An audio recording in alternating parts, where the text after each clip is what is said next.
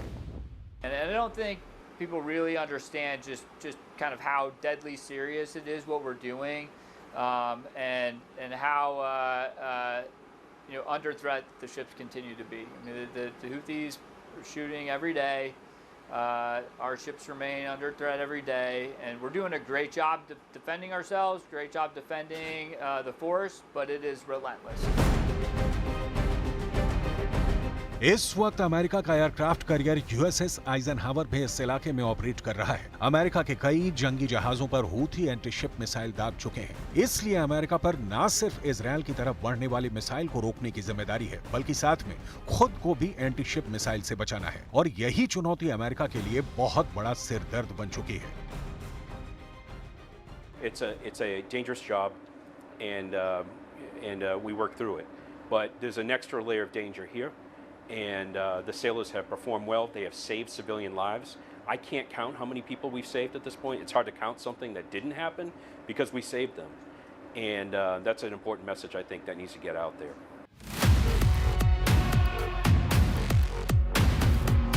जब पूरी दुनिया का फोकस गाजा पर बना हुआ है, तब यमन के आसपास समंदर युद्ध से खोल रहा है। यहाँ रेड सी की मिस्ट्री के पीछे मास्टरमाइंड कोई भी हो, इसका सबसे खतरनाक मकसद बाइडन और नेतन्याहू को साफ साफ नजर आ रहा है। बाइडन को लाल सागर में तूफान नजर आ रहा है, तो नेतन्याहू को लग रहा है कि उन्हें गाजा और लेबनान के बाद तीसरे युद्ध में फंसाने की साजिश शुरू हो गई है। रेड सी की मिस्ट्री अब गाजा में चल रही बमबारी का बहुत बड़ा बदला कही जा रही है। इजरायल और अमेरिका को बड़ी चुनौती 4 एच से मिल रही है। ये चारों एच इजरायल और अमेरिका के लिए बहुत बड़ा खतरा बन चुके हैं। इन चारों एच को ईरान का पूरा समर्थन है। एच से हमास, जिसने गाजा में ग्राउंड ऑपरेशन के दौरान इजरायल को कड़ी टक्कर दी है।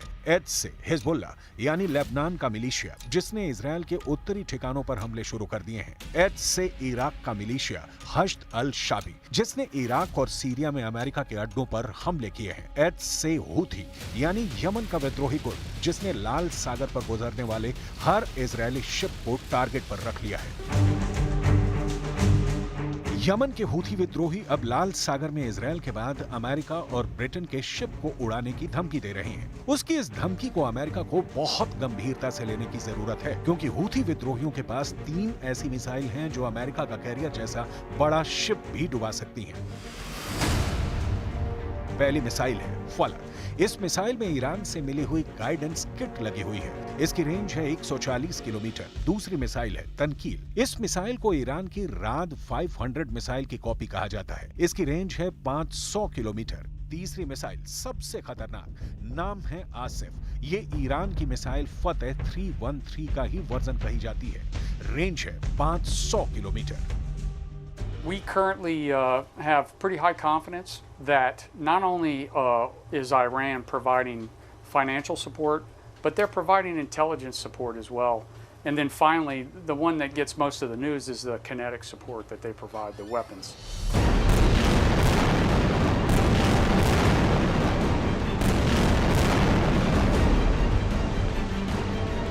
इस वक्त पश्चिम एशिया में जो भी हो रहा है वो 2 कैंपों के बीच में चल रहा है। एक तरफ है इजरायल और अमेरिका और दूसरी तरफ है ईरान और उसके साथी मिलिशिया। इसमें हिजबुल्लाह भी है और यमन के हूथी विद्रोही भी हैं, जिन्होंने लाल सागर में जो कोहराम मचाया है उसका जवाब इजरायल देने से भी घबरा रहा है और इसकी जिम्मेदारी अभी अमेरिका पर है।